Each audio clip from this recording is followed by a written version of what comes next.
जय सतनाम। जय गुरुदेव। जीवन क्रांति का दूसरा सूत्र है स्वयं को ज्ञान से खाली कर लेना। बड़ी मुश्किल है यह बात। आदमी और सब कुछ छोड़ सकता है, ज्ञान छोड़ने में उसके प्राण कांपते हैं। धन छोड़ सकते हैं, हजारों लोग धन छोड़कर त्यागी हो जाते हैं। पत्नी बच्चों को छोड़ सकते हैं, सैकड़ों लोग सन्यासी हो जाते हैं, लेकिन ज्ञान नहीं छोड़ पाता है।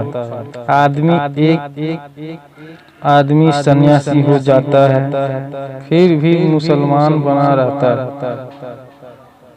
फिर भी हिंदू बना रहता है।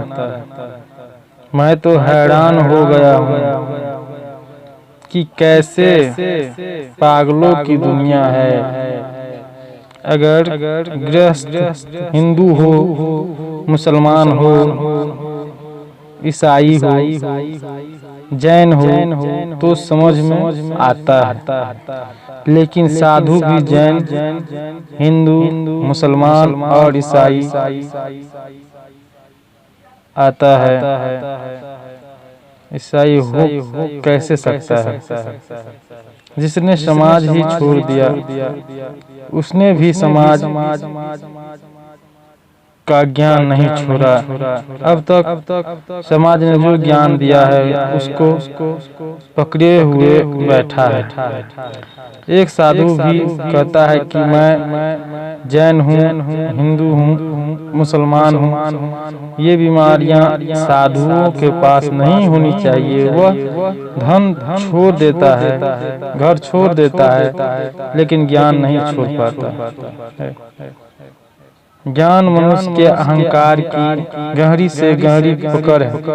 न पद है अहंकार, न धन है अहंकार की सूक्ष्मतम गहरी से गहरी पकड़ है ज्ञान। इसीलिए जिसको यह ख्याल हो जाता है कि हम जानते हैं, वे भटक जाते हैं, उनके जानने के रास्ते बंद हो जाते हैं। एक फकीर मर रहा था, वो मरण सैया पर पड़ा था। कुछ लोग इकट्ठे थे। वैसे जिंदा फकीर के साथ कभी कोई इकट्ठा नहीं होता। या तो मरते हुए फकीरों के पास लोग इकट्ठा होते हैं, या जो मर चुके हैं उनके पास इकट्ठे होते हैं। आदमी मुर्दों का बड़ा पुराना पूजक है। मरते हुए फकीर के पास लोग इकट्ठे थे और पूछने लगे कि तुमने ज्ञान कहाँ से पाया, तुम्हें ज्ञान कैसे मिला, तुमने कैसे जाना जीवन, तुम प्रभु को कैसे उपलब्ध हुए।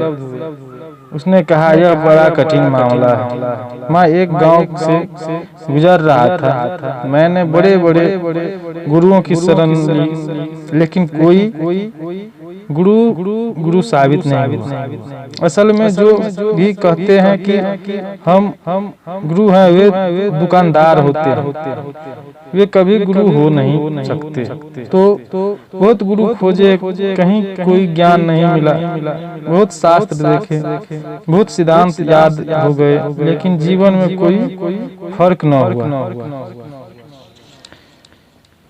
कोई रोशनी न उतरी। लेकिन एक भ्रम पैदा हो गया कि मैं भी जानता हूँ। फिर मैं एक गांव से गुजर रहा था, और जिस आदमी को यह भ्रम पैदा हो जाता है कि मैं जानता हूँ, उस भ्रम के बाद दूसरी चीज शुरू होती है कि कोई हंस भर जाए उसके चंगुल में।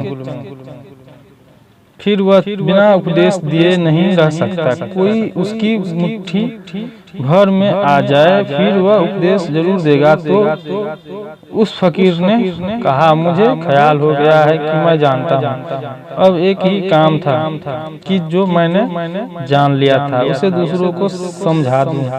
एक गांव से निकल रहा था, गांव के लोग बड़े नास्तिक मालूम होते थे।